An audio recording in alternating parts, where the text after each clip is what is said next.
Pernahkah cikgu menemui murid yang rasa takut atau tidak yakin dengan matematik?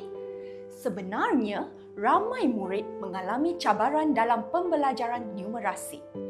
Malah, menurut kajian PISA, 1 daripada 3 orang murid berasa resah apabila berhadapan dengan soalan matematik. Tapi, bagaimana kalau cikgu dapat menyokong murid-murid ini memahami konsep abstrak matematik melalui strategi PDPC yang menyeronokkan? Dalam kursus Mempertingkat Numerasi dengan Pendekatan KJA ini, cikgu akan meneroka teori Brunner yang menjelaskan bagaimana murid membina pengetahuan melalui 3 mod perwakilan dan pendekatan KJA.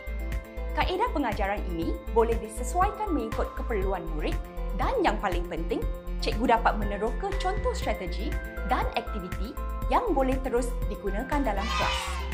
Sertai kami dalam usaha mempertingkat kemahiran numerasi murid dengan memahami bagaimana murid belajar matematik, mengenali pendekatan yang berkesan untuk setiap tahap perkembangan murid dan menjadikan pembelajaran matematik satu pengalaman yang menyeronokkan dan bermakna untuk semua. Kursus ini direka khas untuk cikgu seperti anda. Jom mulakan perjalanan ini bersama kami di Ladap Plus sekarang juga.